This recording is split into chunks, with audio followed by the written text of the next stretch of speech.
Good morning, everybody. Thanks for joining today. It's Thursday, believe it or not. It's hard for me to believe these days are going by so quickly. We're going to continue our talk on Thursday. I realized most people hadn't heard of MKOFTEN. It isn't spoken of as much as MK Ultra and the other groups of things that are like that. Because this is the year of Stranger Things. That particular show claims to draw on the inspiration of 80s horror, but it's entirely lacking in gore and trauma that kind of defined our decade. It is, in fact, more derived from 80s sci-fi, particularly the work of Steven Spielberg, more than the mindless carnage of the slasher movies that ruled the 80s scene. But 80s horror does dovetail quite nicely as we look at the year in America and worldwide, because we are buffeted by an endless series of traumas, both real and manufactured. The seeds were planted in 1968 to bear poisonous fruit for years and years to come. For some strange reason, it all seems closer at hand this year, more than ever before. How much of this work, of the shadow black magicians, of the CIA's MKOFTEN, the real authors of the events we see unfold? We may never know, but the damage is still done. And for some reason, there's a particular group that they're trying to trigger right now. And they're doing a good job. I mean, trigger us in every single way. The clown attacks. That's it. That's from the 80s. Something about us 50-year-olds. And of course, what we've passed on to our children.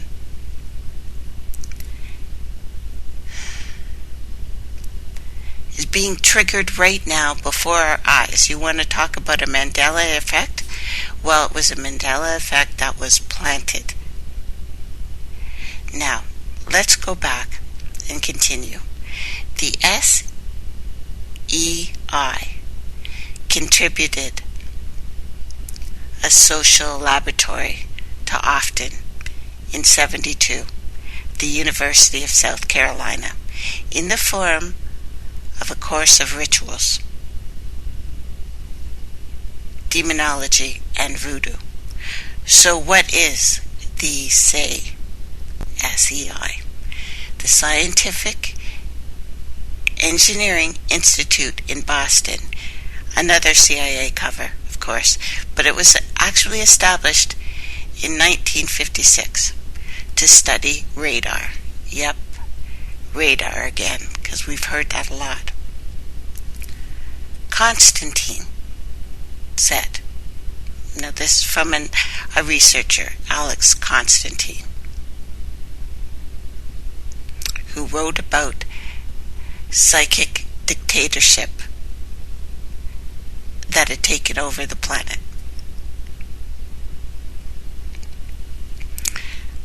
Aldrich took control of the Office of Research and Development, ORD.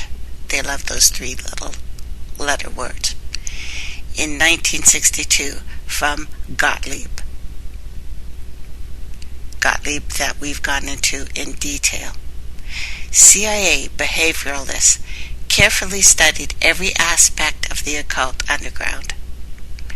In 1972, Scientific Engineering Institute sponsored a course at the University of South Carolina in rituals in the ritual specifically to demonology and voodoo. Aldrich focused on the remote brain manipulation and the occult thread that runs through SEI and I think is running through us right now. Why they're looking at us specifically? I don't know. Why they've chosen to pull this rabbit out of their hat now? I don't know. But it's all looking constructed. What we've learned in the tapestry that I've drawn for you in the last 7 years is that there's nothing that goes on this planet that the government does not know about. All the governments, and they all work together. The whole idea of nations and nation states, with the news that I've been telling you about, should be evidently clear at this point that these people know what's going on, that it is planned and it is carried out with their full knowledge, and they are all working together.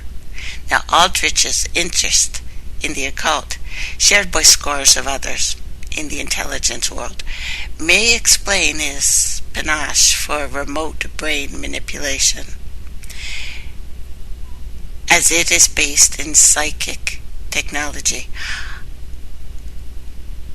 Under the direction of Aldrich, writes John Marks, in the search for the Manchurian candidate, Ord technocrats kept probing for ways to control human behavior.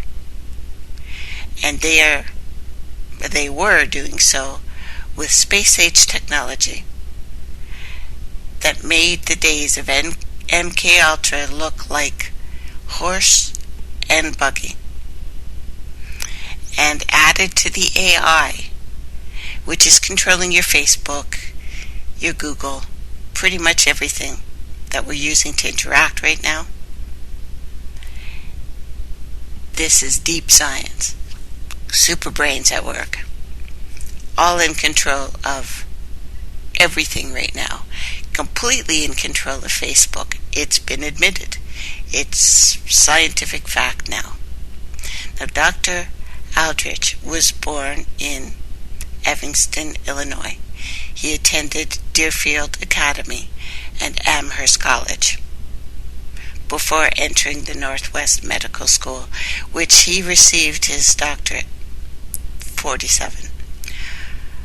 Following his residency in international medicine at St. Luke's Hospital in Chicago.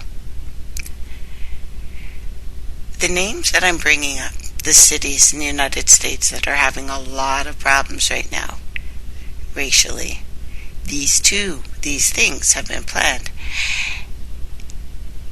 And a year as a fellow teaching and research, Northwestern University. He joined the CIA, served until 79, officially. But while with the CIA, he established their overseas medical support program, which means this went worldwide back then, and created and managed the first national life science program in the scientific intelligence. So this is all linked together, worldwide, the one big hand. He subsequently was appointed Deputy Director, Research and Development, Deputy Director, Medical Science, and Program Manager of a major national government industry technical intelligence program. So this setup went over everything, not just what you would think of as government, but actually industry as well. He served as a consultant as well to the President's Scientific Advisory Committee, the National Institutes of Health, and the Departments of Defense and Justice. Peter Levanda writes in his book, Sinister Forces. Initially, Operation MKOFTEN was a joint CIA Army Chemical Corps drug program based out of Edgewood Arsenal in Maryland, and using the inmates, of course, of Holmesburg State Prison in Philadelphia as test subjects. It came under the umbrella of the CIA's Office of Research and Development, that's ORD, which was concerned with parapsychology and the application of supernatural powers for military purposes. I know it sounds like I've gone completely off the chain today, but I haven't. This was planned to be triggered. This is why a lot of people we talk to have certain ideas in their heads. Because,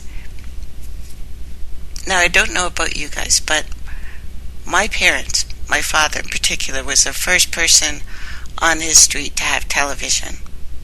This is important. Myself,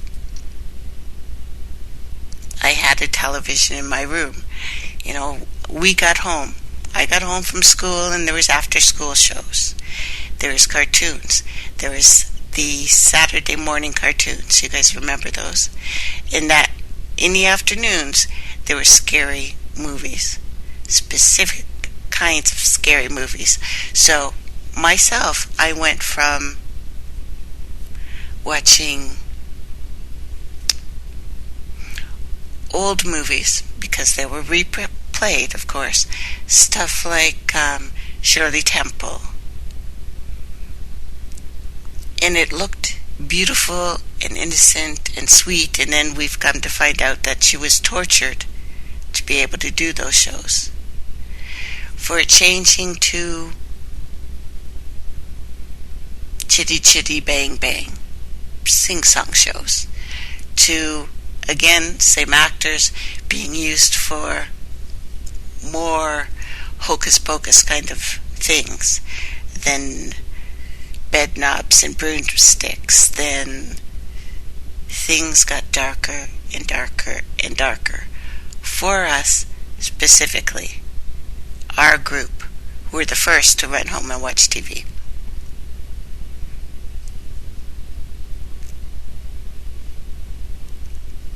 Levanda notes that from those humble beginnings came the deluge. Later, often would become a kind of grab bag of CIA investigations into the paranormal, and would include everything from seance and witchcraft to remote viewing, exotic drugs. And although the CIA had been investigating ESP and the paranormal and infiltration of occult groups and religions since 1952, when Andrich began to contact with the Nine, someone at the CIA evidently felt that the occult underground in 1969 might have access to special techniques for the manipulation of consciousness and memory. This is very important. This is Mandela again. And they took to their study with renewed vigor. 1966, we not only saw the kickoff of Project MKOFTEN, but also the beginning of a major paradigm shift, not only in the conduct of psychological warfare, but its tone and content. And this spread overall across cultures as well.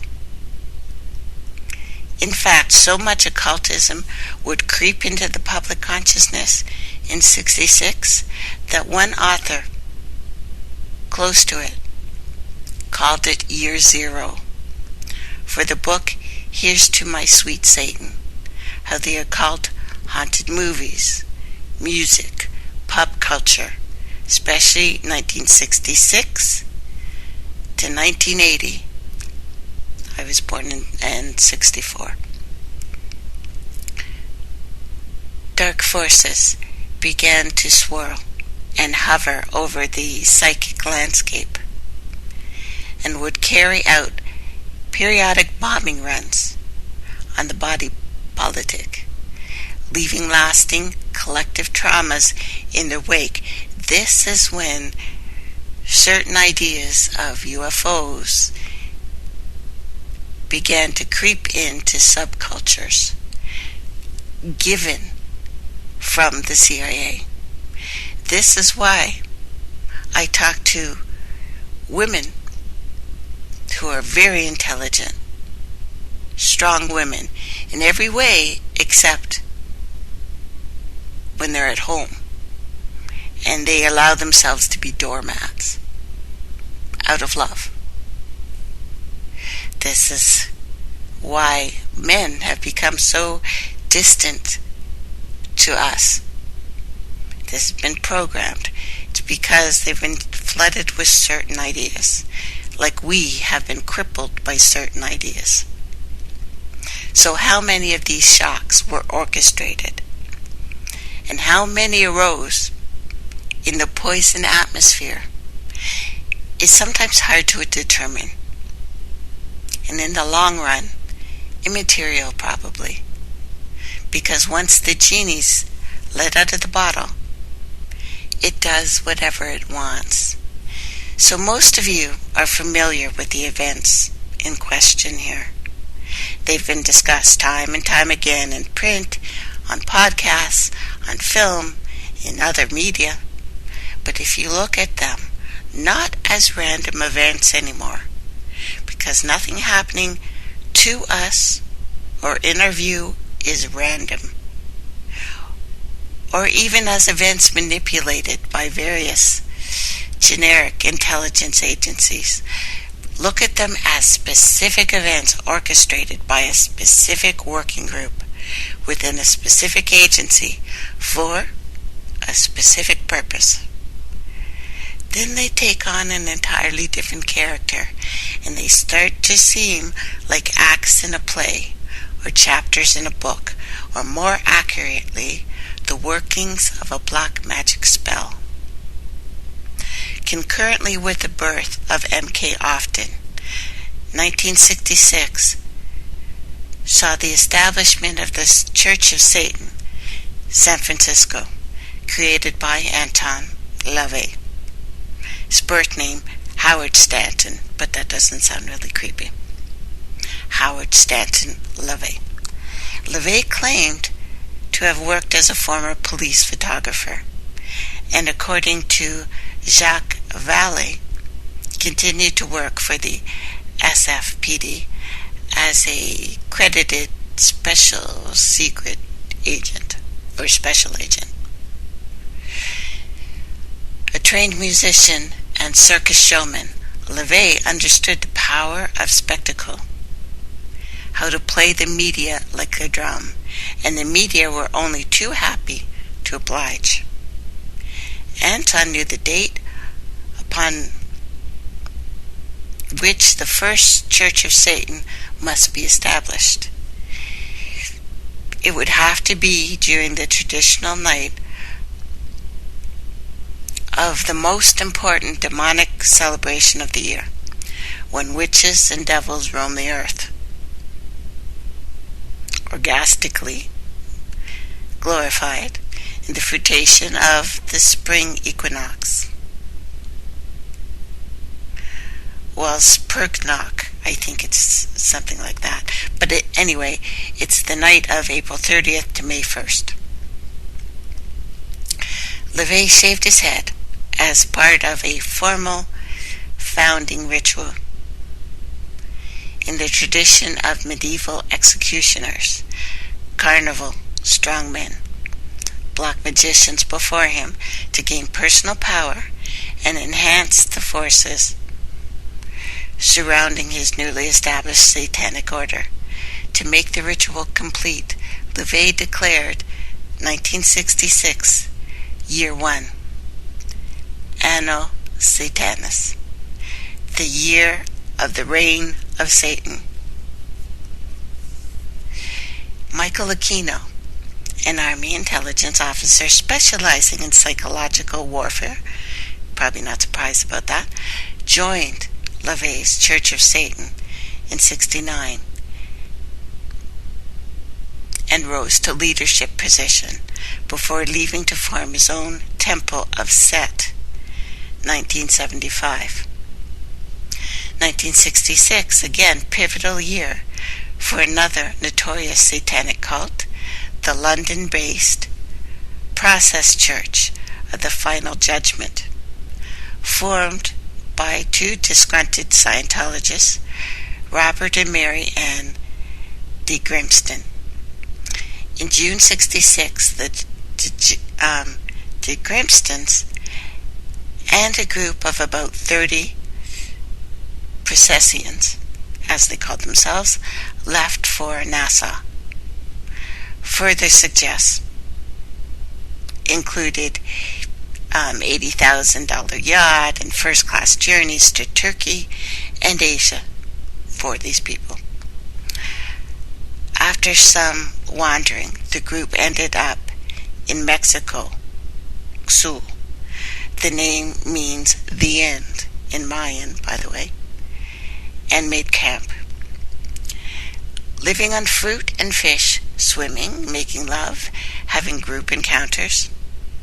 Like many people in the '60s, the process had gone back to nature. Everyone there would remember the time for the rest of their lives, as if they had gone back to Eden. It had a profound effect on Robert, who began to identify with Jesus Christ. Then disaster hit, a hurricane, which is happening right now. Hurricane Inez pummeled the group for 3 days. The shelters were flattened. Local villages were devastated. But the process emerged from the upheaval unharmed, but not unchanged. De Grimston knew. It had been their rite of passage. If you get a chance, you will see that this rite of passage is happening now with this hurricane. Who actually had this picture? I posted it on Facebook. Picture of the hurricane looks like Old Grim or Old Scratch or the Wandering Man or the guy, the guardian, the dweller at the gate, basically. Many names for this being, but it's looking like even that is being replayed as a rite of passage, the true nature of the universe being revealed to us. He began to receive inspired teachings, apparently, allegedly, what he called the Tzul dialogues. Communication from the God forces that ruled existence. So he was talking to the netters, although he called them Jehovah, Satan, and Lucifer. And now they had a mission to return to London and preach the word of their imminent apocalyptic unification. The group had made a sudden shift. They began to wear black capes, black turtlenecks, and to sport shiny silver crosses. They also wore badges featuring the sinister goat of Mendes, the devil-headed demon of the witches' Sabbath. They set up a lecture hall and bookshop. A movie theater, by the way, ran films dominated by destruction and violence. They gave classes in telepathy, self-expression, communication, talking to your higher self, channeling, and specifically how to evolve to the next level. So, like many of these cults, the process seemed to have a lot of money at their disposal, enough to publish slick magazines as soon as they returned to London. Magazine publishing is not only costly, it's a notorious loss maker. And the shock trauma aesthetic that would come to dominate popular culture was the process's stock in trade, sporting blaring red, purple, black, psychedelic graphics. The magazine's editorial policy favored Hitler, Satan, and gore. Humanity is doomed, was the brief. The tide of the end has come. The earth is prepared for the ultimate devastation. The scene has been set. 1966, pivotal year for Scientology as well, and its founder, the former Naval Intelligence Agent L. Ron Hubbard. At the start of March 66, Hubbard created the Guardian's Office, GO, a new agency within the Church of Scientology that was headed by his wife, Mary Sue. It dealt with the Scientologists and Scientology's external affairs, including public relations, legal actions, gathering of intelligence on perceived threats. Finally, end of 66, Hubbard acquired his own fleet of ships. The ships were crewed by the Sea Organization, or the Sea Org, a group of Scientologist volunteers, with a support couple of professional seamen. 66 would see another famous occultist move to San Francisco, flush again with cash from American publication of his muckraking Hollywood Babylon. Kenneth Anger set to work on a national picture tribute to his personal savior, Lucifer. Anger set up shop at a famous city landmark, the William Westerfield Mansion, got its Russian embassy nickname in reference to the period in the 20s when it was occupied by a group of Syrian Russians who also ran a nightclub out of it. 1198 Fulton Street also housed the first hippie commune in the city. Appeared in Tom Wolfe's book, The Electric Kool-Aid Acid Test, and served as the residence and movie set for experimental filmmakers like Kenneth Anger.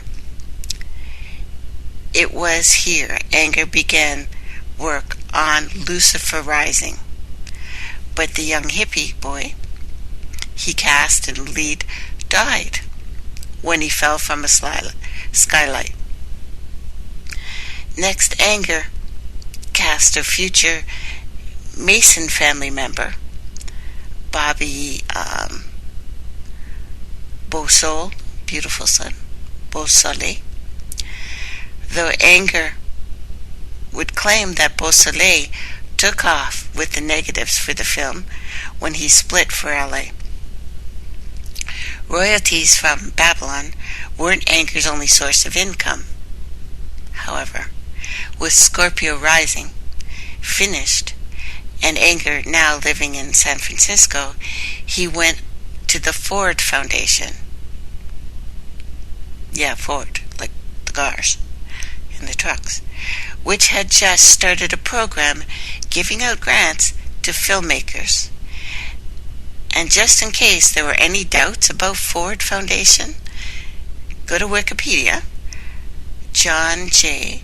Miklo or McCloy, the Foundation's chairman, from 1958 to 1965, knowingly employed numerous agents, and based on the premise that a relationship with the CIA was inevitable, set up a 3-person committee responsible for dealing with its requests. Okay, so the Ford Foundation was funding a rather interesting project here. Anger filmed initiation of My Demon Brother, starring Bobby Beausoleil and Anton LaVey, and featured music by Mick Jagger. Now, according to this blog, Invocation of My Demon Brother was assembled from scraps left over from Anger's first version of Lucifer Rising he made in San Francisco. This first production came to a halt after the script was stolen by Bobby Beausoleil. During that time, Stanton LaVey believes that his grandparents, Kenneth, Bobby, Charles Manson, and Susan Atkins, were all in the same place at the exact same time. 1966 saw premieres of Star Trek, Dark Shadows, and Batman, Our Dark Knight. Time magazine published its infamous Is God Dead cover story during Holy Week, naturally, and the Parker brothers introduced America to the Ouija board. Rising Hollywood star Sharon Tate traveled to England, 1966, to star in the supernatural thriller Eye of the Devil. In preparation for her role, she consulted with Alex and Maxine Sanders, self-proclaimed high priest and high priestess of the Alexandrian Wicca.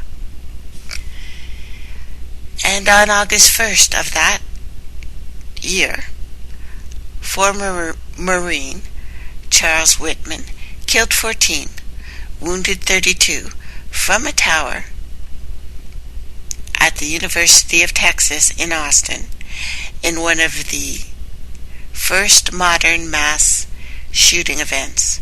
So we have been indoctrinated with blood. Now, before shootings, Whitman would write, "I don't quite understand what is compelling me to this type of note. I have been a psychiatrist. I have been having fears and violent impulses." The University of Texas was one of the institutions involved in MK Ultra research. And oddly enough, August 1st is the ancient festival of Lammas, which was incorporated into the so-called witches' calendar. Peter Levanda pointed this out in his Sinister Forces, and other researchers have made note of this conjunction as well. 66 drew to a close. Reports of giant winged creatures haunting obscure corner of West Virginia would hit the wire series, soon followed by reports of weird lights in the night sky, strange men in military uniforms harassing and terrifying local townsfolk. Had a portal been opened to the Veil of Shadows? Now, Peter Levanda adds the following to this. February 4th, 1966, Bishop Pipe's son commits suicide in a New York City hotel room. May 1966, Pike resigns as Bishop of California. Pike was a friend of Philip K. Dick, a medium, and the medium Arthur Ford. He began an aggressive pursuit of the paranormal after having a poltergeist phenomenon he associated with his dead son. He and his wife died in the Judean Desert, 1969. July 1st, 1966, Robert Speck murders 8 student nurses in Chicago. August 1906, CBS funds an invasion of Haiti. Invasion collapses. Federal investigation ensues. Also 66, we have Rosemary's Baby. We are born. It was born June 25th, 1966, a little after midnight, at the Dakota, named Bramford in Navajo. 5 days later, Dick Helms would become the director of the CIA. On October 30th, 1966, the Zodiac killings began. Same day, JFK's brain is discovered missing from the National Archives. November 1966, Jim Garrison begins his JFK assassination investigation. 66, the Braytons acquired the Blythe CA Ranch as headquarters for the Solar Lodge. So that's OTO, basically. Update again. 66 also saw a major UFO wave in western Massachusetts. The owls are not what they've seen, sort of thing. Also, the Hill abduction case first went public, 66, with the publication of The Interrupted Journey by John Fuller.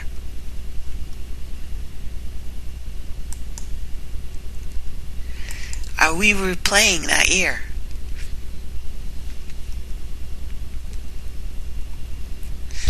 I don't know. Again, Stranger Things, 80s horror.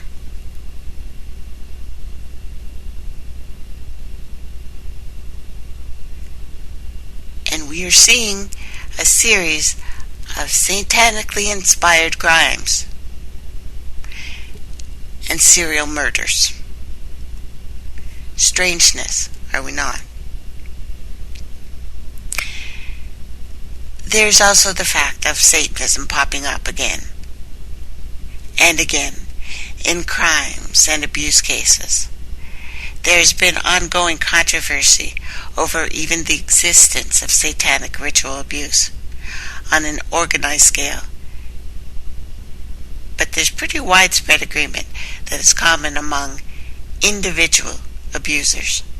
Certain investigators involved in the Kropsky case, which I've talked about before, but we'll go into again another time, believe that there were ritual aspects to it. And in other high-profile abduction cases in New York in the 80s. So we've seen this. We're born in the 60s, for all the people born in and around the 60s. We have grown up. And the 80s, which on one aspect was fun, was also pretty scary. So there's a steady stream of satanic-themed movies, books, records, following in the wake of the creation of MKOFTEN, coinciding with the rise of emotion-based anti-intellectual movements within Christianity, which have also fed and financed by elements in and around the intelligence community. Back in the 80s, but this is happening again. So many of these movements fed their congregations a steady diet of anti-occult paranoia, sensationalism, and sensationalist televised exorcisms, creating a heightened climate of fear and vigilance, what inevitably resulted in an explosive social tension a culture buffeted by powerful internal pressures. To top it all off, there was a constant racketing up of tension between the governments of the United States and Soviet Union in the early 80s, instilling widespread nuclear anxiety all across the world, which I just told you about on Tuesday. So when kids began disappearing, and doing so under the specter of clandestine satanic forces, many of which hinted at a much greater conspiracy lurking like sharks behind the placid suburban service, the panic that followed was not only not irrational, it was in fact inevitable. One such case was in 1981, an abduction and murder of a 6-year-old, Adam Walsh, by the serial murderer, avowed Satanist, Otis Toole. Toole lured Walsh from a department store, repeatedly raped the boy, before he murdered and decapitated him, incinerating the body and discarding the severed head, which was later found by a fisherman.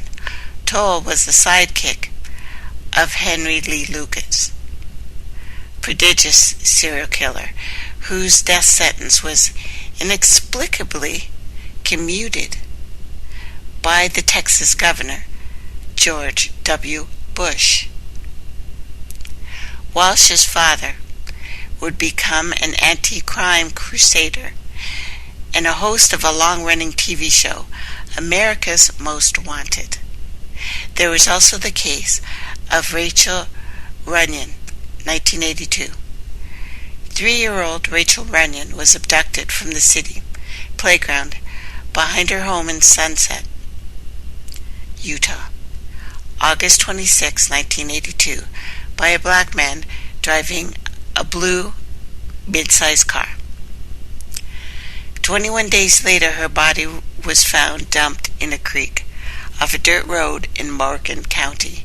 Years later, a disturbing message was found in a bathroom of a local business.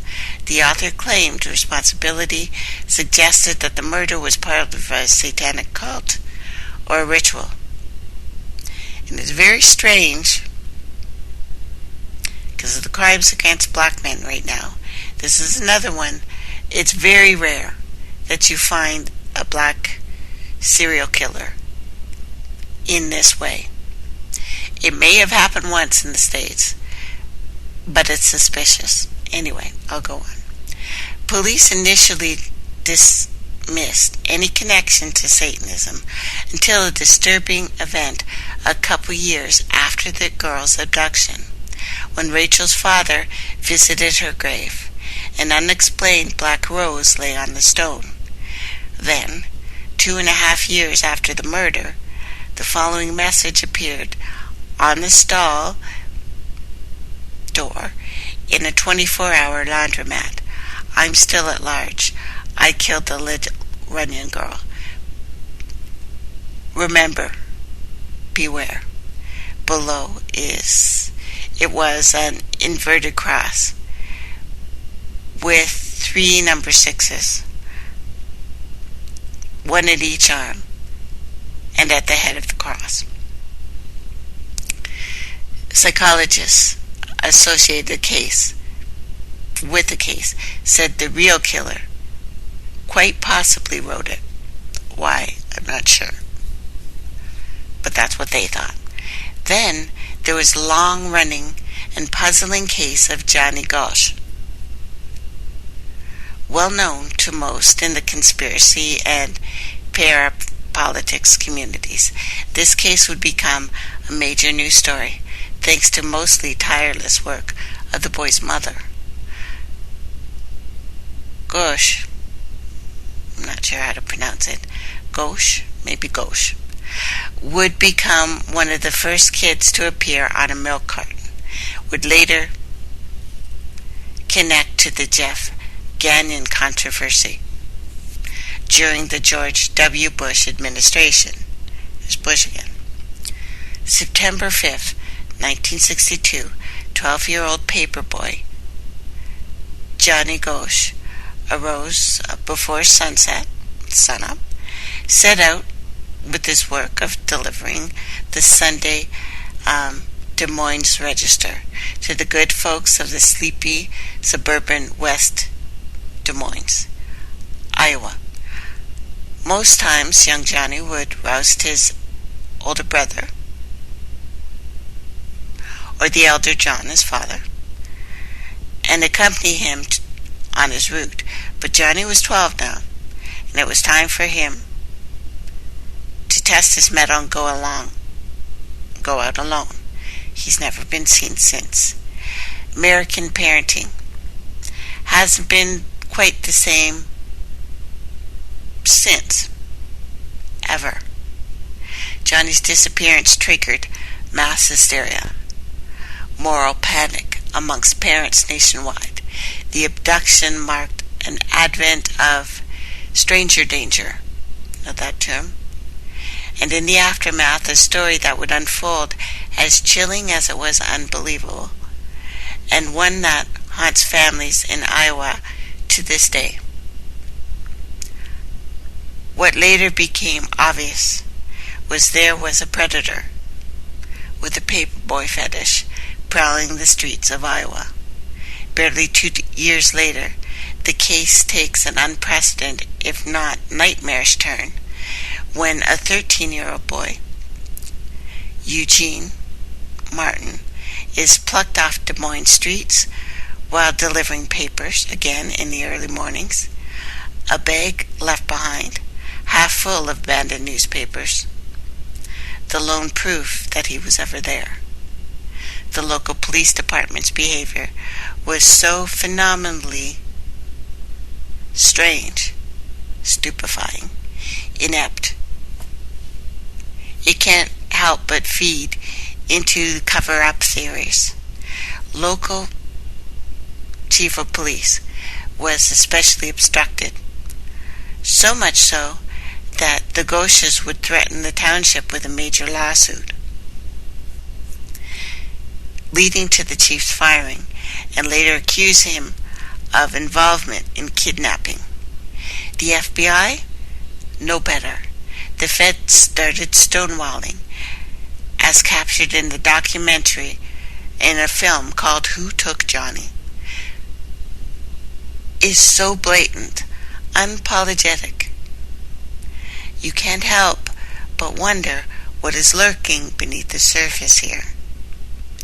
Ultimately, the Gosch family were so frustrated by the lack of cooperation from their local enforcement that they were forced to hire a private detective to find their boy.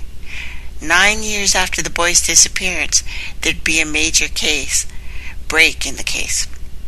But not until then. A convicted sex offender, Paul Bonacci, who comes out of nowhere in 1991 to claim that he was there when Johnny was abducted, working as an accomplice, and that he knows for a fact that Johnny is alive. While imprisoned in Lincoln,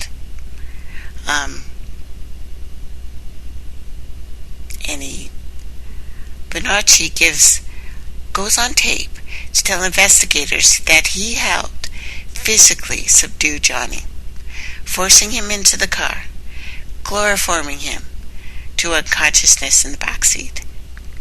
This wasn't merely a criminal confession to his crime, however.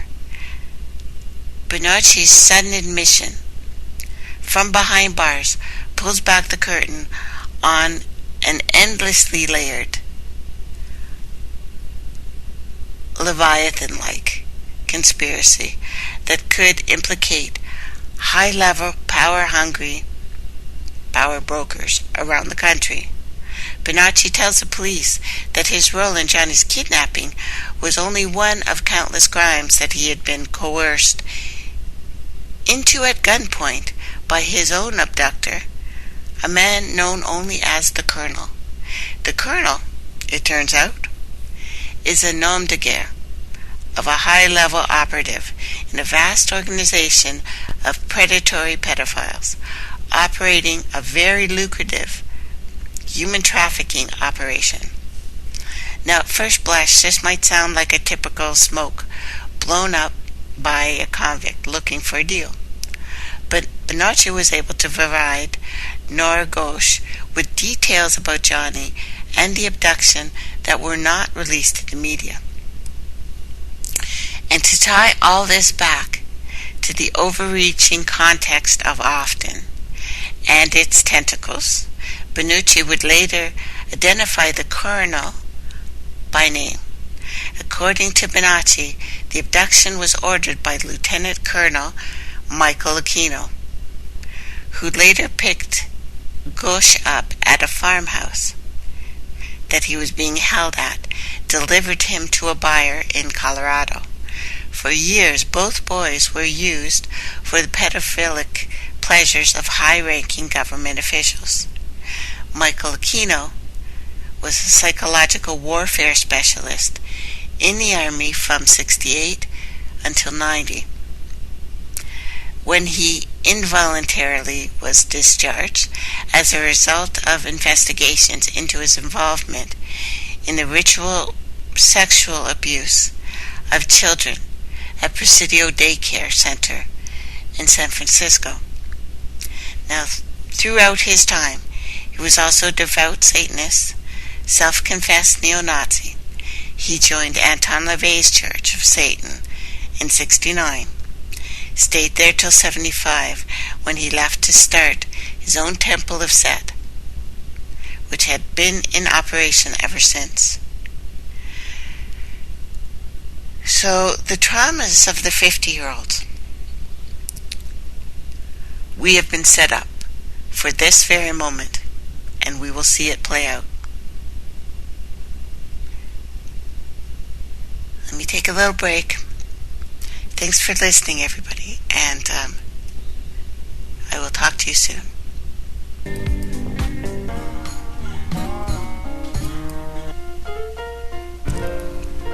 Welcome back, everyone. I hope you had a nice stretch. I want to get everything ready for us. Okay, so we're talking about the traumatization, and Lois just passed me something that there is murder of a paperboy too in the UK, June of the same year. There was a series of murders of paperboys. Now, it doesn't surprise me that this happened in the UK, because from there we have Tavistock, which we had gone into a lot, Institute of Human Relations, that taught how to traumatize people, supposedly working with men who came back from the battlefield scarred. Now, speaking of 50-year-olds, and, there's a little, get a couple years, 5 years either way, that were raised on this particular horror. Women who seem so crippled by this trauma and wanting to be nice that they allow people that they love to walk all over them. Men who either do the exact same thing to be nice or become violent. And 50 is a year, like people like Obama. People are in control. These are the ones that are shaking the earth right now. This is why I'm going over what led us to this year. Now, for his part, Aquino would deny all of these claims, going so far as to write a book to deny them, and similar claims of involvement in abuse. You can read Aquino's response to charges against himself all over the web. And Aquino is a relatively public figure who makes an easy target, I understand. But there's far too much smoke around him for there to be no hellfire, if you know what I mean. Aquino's involvement in all of this may actually be to play the designated villain, a visible target meant to draw fire away from other offenders who might compromise players further up the chain of command. The original target in the Presidio scandal was a Baptist minister named Gary Hambright. Why does this matter? Assessing the veracity of Paul Bonacci's story requires a close look at an exclusive scandal unfolding in Omaha, Nebraska between 88 and 91. Contemporary with Bonacci's confession, prominent businessman and political figure Lawrence King, which we've talked about before, was the head of Franklin Community Federal Credit Union in Omaha from the late 80s to the early 90s. King was also a rising political figure, holding various prominent positions within the Nebraska GOP, appearing twice at the Republican National Convention to sing the national anthem. In hindsight, it must have been apparent that he had some secondary income, and he did, at least $38 million worth, all embezzled from the credit union that he was tapped to run. Now, according to several witnesses and alleged victims, King was a felicitator of an enormous pedophilic ring. Franklin Credit Union had been established as the benefactor of Omaha's Boys Town, hallmark of the city, widely lauded as one of the world's best charities for the disadvantaged youth. Accusers claimed King used the partnership with Boys Town to pimp out the poor homeless adolescents to wealthy donors and shot callers. The political and money higher-ups. Nothing ever came of the Boys Town accusations. Several investigators and interested parties declared there was a systematic and thorough cover-up of the scandal involving many of the region's most powerful and influential personalities. Now remember that this scandal, as well as the Presidio scandal, was a long time before the wave of abuse scandals that would rock the Catholic Church. For many, abuse by members of the clergy would be unthinkable at the time. Consider this. What if a highly visible, loathsome, visually distinct, and unforgettable cartoon villain like Aquino was conveniently on site to draw fire away from a Baptist minister and the priests who ran Boys Town, ensuring that the boat would never be rocked and that business would carry on as usual, meaning, of course, that the supply chain of vulnerable children to abusers would be undisrupted. After all, most Satanists don't have easy access to kids. Clergy do. Nothing much would come to the accusations against Aquino, and he'd later shrug it off as a product of scapegoating and witch hunting. Remarkably effective. Just steering you away, these kind of tactics. When it's all said and done, you'd think it was the brainstorm of someone involved in some psychological warfare. Oh, and speaking of strange tactics, we see in a future post that widely controversial satanic panic of the 1980s and the 90s directly coincided with the growing panic within the Catholic Church over priestly abuse. In fact, decades-long study produced in 1985 report within the church, alerting leadership that they were sitting on a time bomb. The satanic panic not only helped to divert the attention away from the real perpetrators and the abuse cases that were beginning to emerge in local media in the 80s and 90s worldwide, it also would discredit the use of hypnosis and recovered memory in the treatment of adult survivors of childhood abuse, and intimidate many individuals into silence.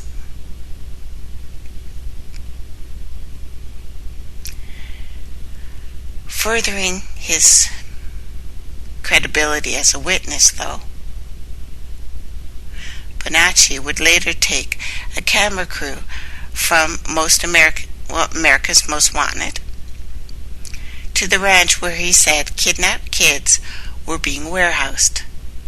Bonacci leads the film crew into a scene shown exactly as he described it.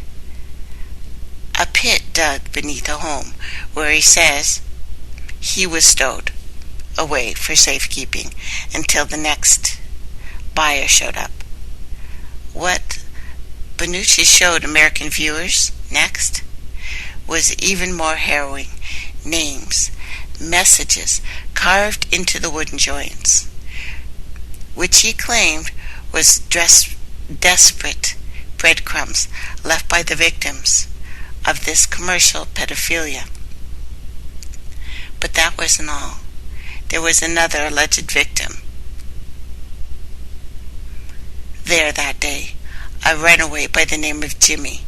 Jimmy had previously described the house in fine detail, said that he too had been stashed there, bore branding on his skin to prove it, known as the Rocking X. The brand was seared into the flesh of trafficked children. Bonacci had previously mentioned it to investigators well before they had ever heard of Jimmy. So a similar story, including branding and Satanists, using Christian institutions as cover for procuring children, would emerge from England during this period as well. So from 1982, a judge today jailed two couples after hearing how they indulged themselves in devil worship and a web of sexual corruption with young children. One of the men believed he was the devil incarnate and found handmaidens in his former Salvation Army wife and sister-in-law. Northampton Crown Court was told. McCallum and Susan Smith of Southgate Sutton Hill, Telford, and Albert and Carol Hickman of Cockleys Meadow, Telford, all pleaded guilty to a series of sexual offenses against very young children. Young 15-year-old girl who was brought in became so convinced he was Satan that she allowed him to brand her with a hot dagger. Present-day Satanists reactively chafe at any mention of this sort of thing, dismissing any discussion of satanically motivated crime as hysteria, sensationalism. They insist they are rationalists, atheists, and that this ritualism is purely symbolic, which is exactly what Anton LaVey said 50 years ago. Unfortunately, it didn't take long for it all to filter down to satanic serial murder. Once it left the smug and, swarmy precincts of the upscale San Francisco. You see, the problem with Satanism is not the bohas and the hipsters flirting with Satan for the loose and the shock value. The problem is when inherent satanic implication of absolute license and transgression crosses over from irony into action. More often than not, this happens with more marginal and the lower educated. But there's all kinds of evidence that satanic depravity can affect the rich, the jaded, the bored, with an equal intensity. Look again to Seville, Jimmy et al. All kinds of evidence that Satanism often dovetails with and feeds into extreme right politics as well. This implied license is embedded into every scrap of satanic symbolism, iconology, scripture, lore. This is what the unconscious mind actually processes. It's why I personally find satanic imagery so hard to digest. Never mind LaVey or whoever. Half-brained, bromides, mouth breathers, and commandments. Look at the track record. I'm not talking about the occult. Satanism has never struck me as particularly occultic, actually, or witchcraft, or whatever gets dumped into the satanic woodpile here. After all, nothing gets labeled as satanic by amateur devil hunters more than enthusiastically than other churches across the street over there. I'm not even talking about Luciferianism, whatever exactly that is. And it can mean anything because it doesn't actually objectively exist. I'm talking about Satanism. You see, what I'm trying to say is that in an atmosphere of economic decline and war and social disintegration, terrorism, racial tension, general pessimism about the future, maybe this mainstreaming of Satanism, after-school clubs, and all the rest isn't really what we need to be playing with right now. It very much feels as if someone is pouring kerosene on a pile of well-cured kindling and old newspapers and oily rags. It's just itching for a match here. So it doesn't surprise me that we are seeing certain things repeated.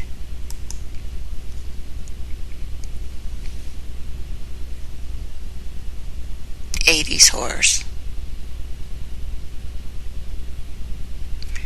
Out of the bottle, damage done. 68. Let's talk about what happened. Going back in time again. 68 began with the Tet Offensive, a major operation designed to destroy American morale, weaken the public's patience with the increasingly bloody, apparently futile war in Vietnam. Heavy losses for the North, and the offensive was a major strategic success. On January 31st, 1968, some 70,000 North Vietnamese and Viet Cong forces launched the Tet Offensive, named for the Lunar New Year holiday. It's called Tet. Coordinated series of fierce attacks on more than 100 cities and towns in South Vietnam. The general and the leader of the Communist People's Army of Vietnam planned the offensive in an attempt to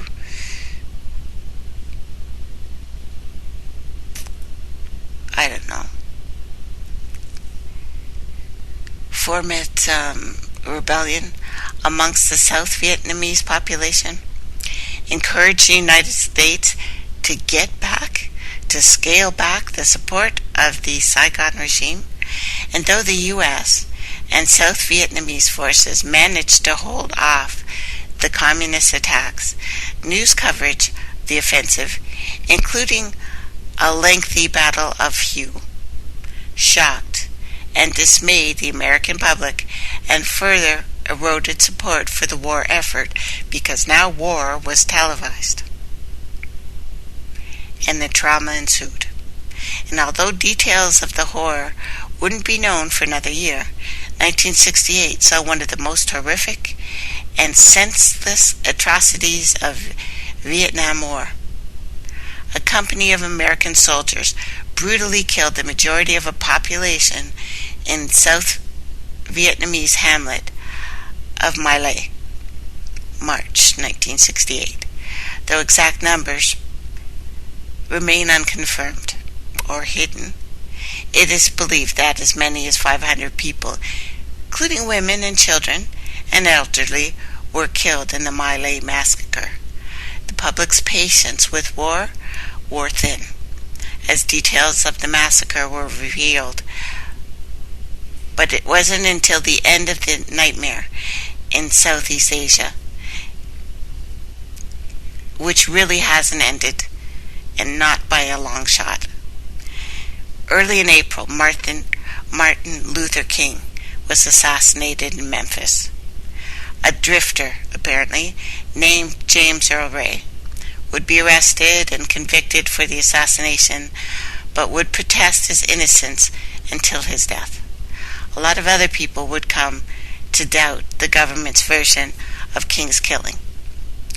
From conspiracy to kill Martin Luther King Jr., not a theory but a fact according to our own legal system. But there surely were people in the federal government who thought they had a good reason to join a conspiracy to get rid of Dr. King.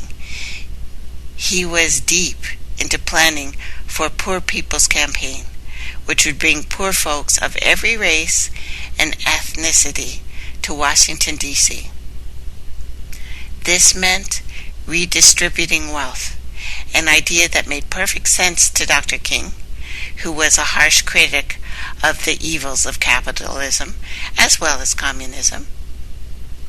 It also meant uniting whites and non-whites in the lower income brackets to persuade them that the suffering they shared in common was stronger than a racial precedent that divided them. The resulting civil unrest crippled urban America. Over the course of the following week, riots broke out in 125 cities nationwide. In many instances, the National Guard was required to quell the violence.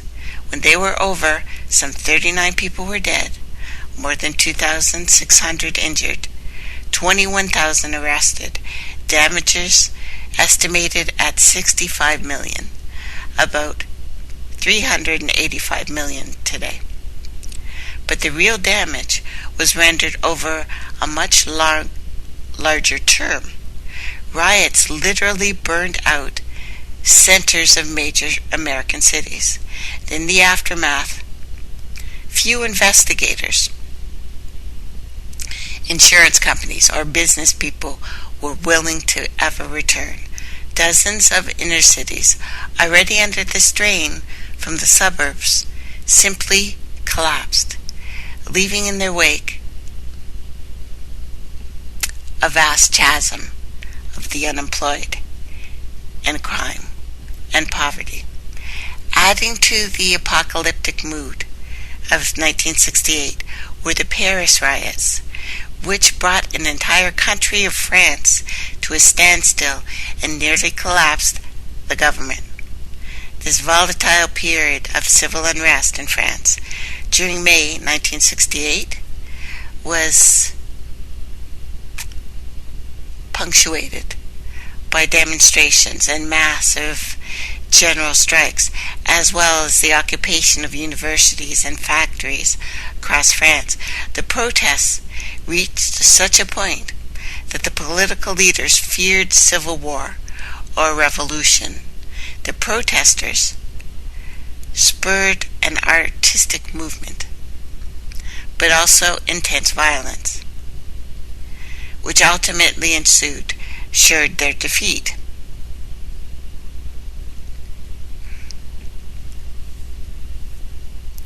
And the government there ended up remaining strong and unopposed by its social critics. Similarly, Richard Nixon would be elected 1968 in a three-way race with Democrat Hubert Humphrey, Southern separatist George Wallace. The unrest at the Democratic National Convention in Chicago went a long way to establishing Nixon's creed as the law and order candidate. Nixon would crush George McGovern for re-election in 72, despite growing Watergate scandal. Likewise, so-called Prague Spring, a brief period of liberalization, ended with tanks and troops in Czechoslovakia. The Prague Spring reform were a strong attempt to grant additional rights to the citizens of Czechoslovakia in an act of partial decentralization of the economy and, democratization, I guess. Freedoms granted involved loosening of restrictions on media and speech and travel. On the night of the 21st of August, 1968, the Western Bloc armies from 5 Warsaw Pact countries invaded the CSSR. That night, 200,000 troops, 2,000 tanks entered the country. Meanwhile, back at the ranch, MKOFTEN consultant Sybil Leek would release her Diary of a Witch, 1968, and would work the talk show circuit to promote it. Witchcraft had become a major fad following that publication, with LSD losing its cash with the glitterati, especially following the Beatles' disavowal of the drug in mid-67. UCLA student Carlos Castaneda again would kick off the new vogue for magic mushrooms with his book, The Teachings of Don Juan, which he claimed was a field of study from his time with an indigenous shaman that he subsequently revealed as a work of fiction because he never met him. There was no Don Juan. He did not go down there at all, ever. So it's a complete lie. So please stop quoting from that. Or quote from it if you like, but no, it's not true. Completely made up. He was thrown in there for a distraction. Then we have Kenneth Anger, flush with funds from the CIA-directed Ford Foundation and the oil heir John Paul Getty II, moved his Lucifer Rising operation to London in 68 and fell in with the Rolling Stones, who were then recording their post-psychedelic album, The Beggar's Banquet. Mick Jagger would record some random doodles on the Moog synthesizer for Anger's film, which would end up as a soundtrack for The Invocation of My Demon Brother, the filmmaker's tribute to Aleister Crowley. The Stone siren, Miriam Faithfull, would play Lilith in the Lucifer film. Anger claimed the Stones recorded Sympathy for the Devil at his suggestion. And it makes sense now. The Stones would be playing Sympathy, the following year, while Hell's Angels pledges beat a young black man named Meredith Hunter to death at the Altamont Raceway. Hunter was filmed approaching the stage, brandishing a firearm. Altamont would be remembered as an anti-Woodstock and the death knell for the Aquarian idealism. Year 3. Several films released in 1968, continuing our birth drama, would continue to reverberate for eons, decades even, after their release, and some are still very much relevant today, with Satanism more visible than it has been since the late 60s. One film in particular stands out as a benchmark, perhaps as bellwether: Rosemary's Baby, starring Mia Farrow and John Cassavetes, was released 1968, caused a sensation. Curiously, it stuck out to the novel's concept of 1966's Year One, for the Satanist cabal who orchestrated the birth of the Antichrist. Is it a simple coincidence that 1966 was also Year One for MKOFTEN? Part of the films, and of course the novels, Insidious Power is a depiction of a cabal and its ruthless methods of achieving its end. The use of an anagrammic code becomes a key plot in the film, something worth considering when we look at Rosemary's author Ira Levin's experience in the Signal Corps. Forgive me. What is remarkable and shocking for the time about Rosemary is the depiction of the coven. Rather than being drawn as drooling maniacs or, I don't know, mustache twirlers in the LaVey mode, the Satanists were perceived as kindly, caring, rather charming, who have a legitimate grudge against society. This approach leads them to a greater sense of reality than the moviegoers were used to. There were grandparents. There were women who were raised by, the Stepford wives of the previous generation. You know what I mean?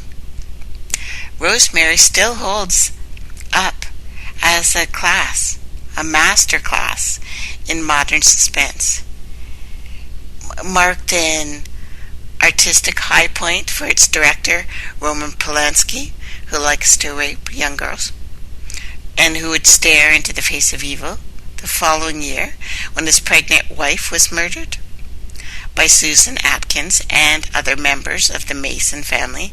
Susan was one of the names Rosemary considered for her baby in the film. Polanski himself would later plead guilty to the statutory rape of a 13-year-old girl, flee to France to escape a 50-year jail sentence for the rape and other charges.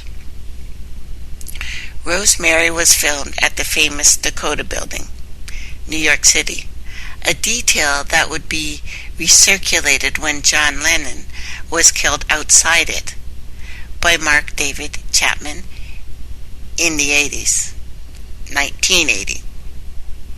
Mia Farrow was part of the Beatles' entourage to India in 1968. Lennon composed the Beatles standard, Dear Prudence, for Farrow's sister. That song would be featured on the so-called White Album, released in '68, which would play a major part in the apocalyptic delusions of Charles Manson, also CIA operative. Kenneth Anger would claim that he was approached by Chapman at a film festival shortly after Lennon's murder. Chapman allegedly handed Anger a handful of bullets and said, "These are for John Lennon." Anger would premiere Lucifer Rising in New York shortly after Lennon's death. Like many films of the period, Rosemary's Baby would inspire new realms of reality, truly insipid social and economic commentary, a symptom of the total collapse of intellectual rigor inside the ivory tower following the convulsions of the 60s. Like this mind-boggling nonsense, many interpretations of the film suggest that it harbors strong sentiments about a prevalent feminist culture of the 60s, suggesting that Rosemary's association with Satan and Satan's child puts her in a position of power and authority, and therefore the reproductive power of women in general places the entire female population in a similar position. Unfrickin' believable. Where do you start? Let's start here. Rosemary is a victim of a brutal rape orchestrated by a satanic conspiracy. She has no power. Her baby is stolen from her upon birth, and she is essentially reduced to a nanny status by the cabal, who are exacerbated by the child's cry. What exactly is her power or authority? It is fake. It is delusional. It does not exist.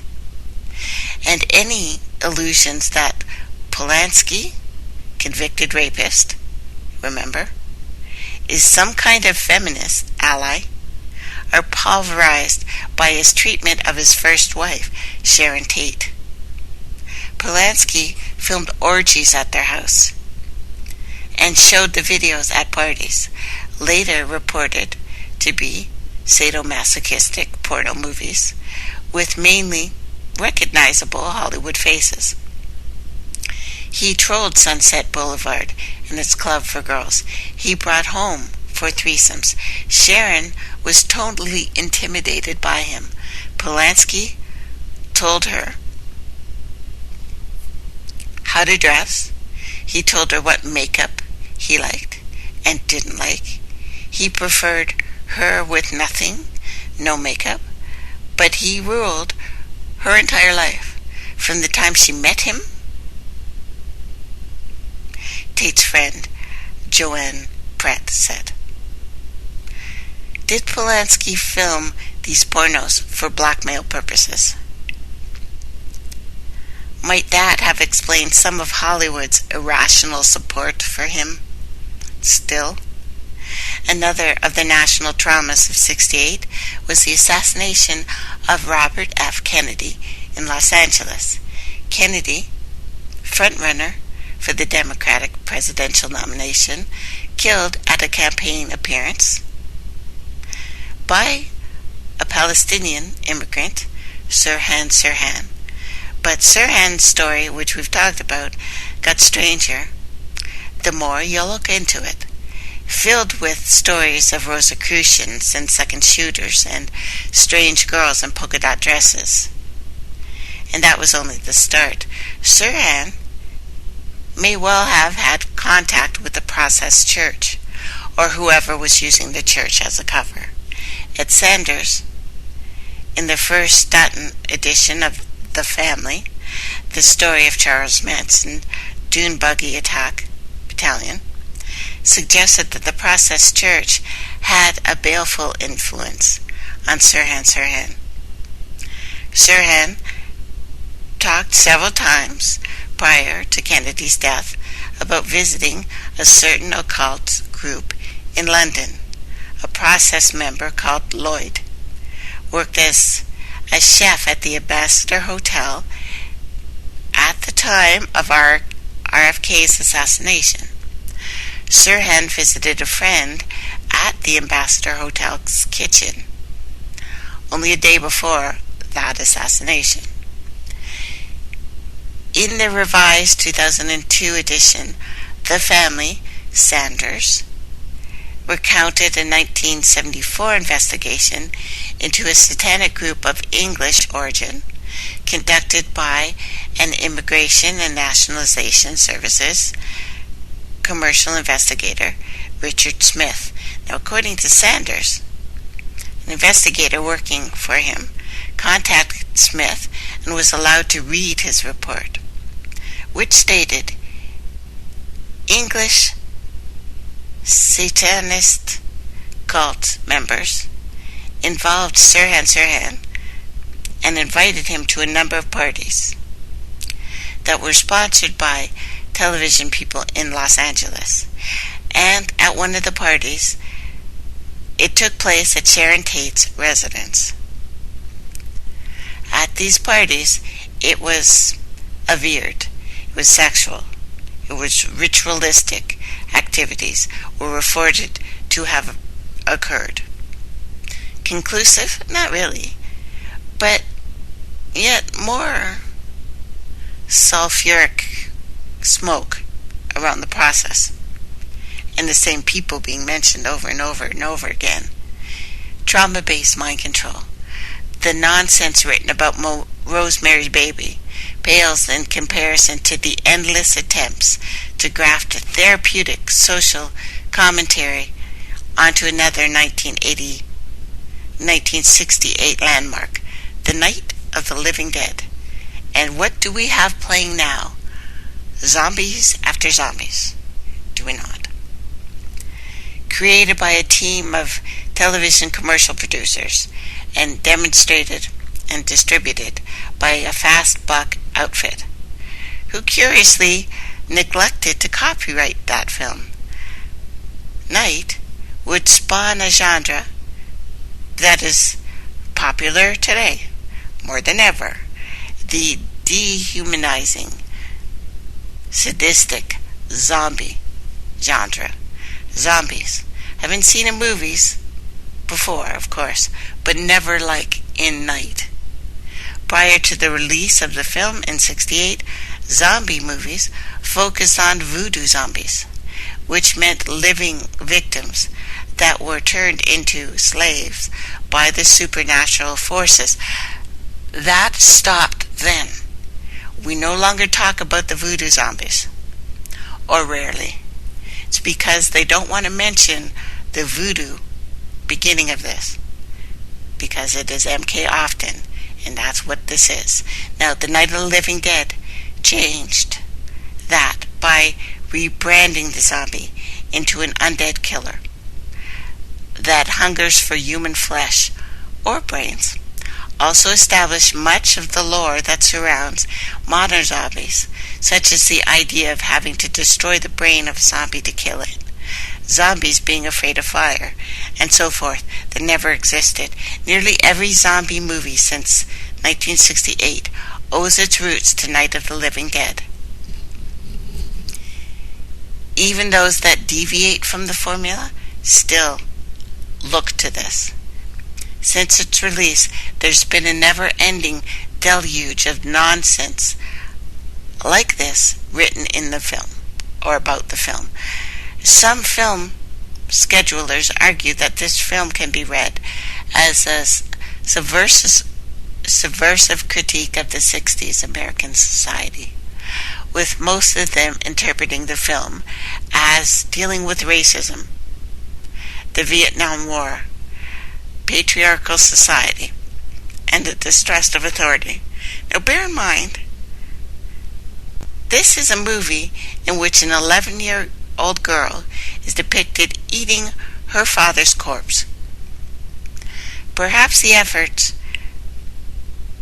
made to redeem the film are meant to disguise the way in which it premiered to the American public as a children's movie.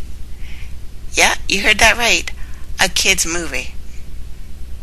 The Night of the Living Dead premiered October 1st, 1968, the Fulton Theater, Pittsburgh. Nationally, it was shown as a Saturday afternoon matinee. So that was for us, the young. We were too young to go. I was anyway. But, people in the age. At an afternoon matinee. It was typical for horror films at the time. And attracted an audience of preteens and adolescents. They made it cheap for us, too. The MPAA film rating system was not in place in November 68. So even very young children were not prohibited from purchasing tickets to this. They knew what this would do to children, and the legendary film critic Roger Ebert covered night's premiere for the Chicago Sun-Times. His report was equally legendary. There may be 24 people in the audience who were over 16 years old. The rest were kids, the kind you probably expect at the Saturday afternoon kiddie matinee. This was in a typical neighborhood theater, and the kids started filing in 15 minutes early to get good seats right up front. Edward saw how the mood swiftly changed in the theater as the children were subjected to what can only be described as an act of organized child abuse. The kids in the audience were stunned. There were almost complete silence. The movie had stopped being delightfully scary, about halfway through, and became unexpectedly terrifying. There was a little girl across the aisle from me, maybe 9 years old, who was sitting very still in her seat and crying. It's hard to remember that sort of effect this movie might have had on you when you were 6 or 7. Try to remember. We've seen so much nonsense in the conspiratainment media about trauma-based mind control. We have. Over the insidious images like hands over eyes or broken mirrors. This is the real fucking thing. Excuse my language. I felt real terror in the neighborhood theater last Saturday afternoon. I saw kids who had no resources they could draw upon to protect themselves from the dread and the fear that they felt. This was how it was introduced, guys. Lest you think this is some kind of oversight or a case of mismarketing, be aware that this was definitely was not. Night of the Living Dead was passed from general audiences by Chicago Police Censor Board. Since it had no nudity in it, it was all right for the kids, I guess. This is another example that there have been a lot of them lately, of the stupidity, incomprehensible mode of censorship system that Chicago stubbornly maintains under its political patronage.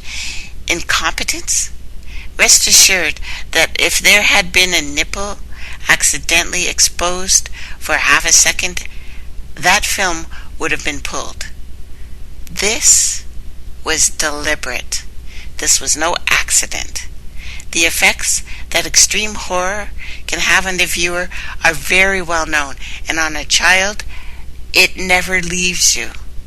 Research from Joanne Katner, an outreach director of the Center of Communication Research, University of Wisconsin-Madison, suggests horror movies generally keep many people scared long after they've seen the images. These findings reveal that scary movies have an overwhelming tendency to stay with the viewer for a very long time, long after the viewer understands the lingering response in some extent, even if you know it's irrational. She says that even though we know a specific killer never lived, and that murderers we witness in a horror flick never took place, the story vividly reminds us of real threats that do exist in the world around us. Realistic fiction, highly plausible, and can therefore profoundly affect the way we see and respond to our world. A study was done on adults recently. But just imagine children in 1968. We were different. We were scared up until then by the mummy, who did nothing except walk slowly.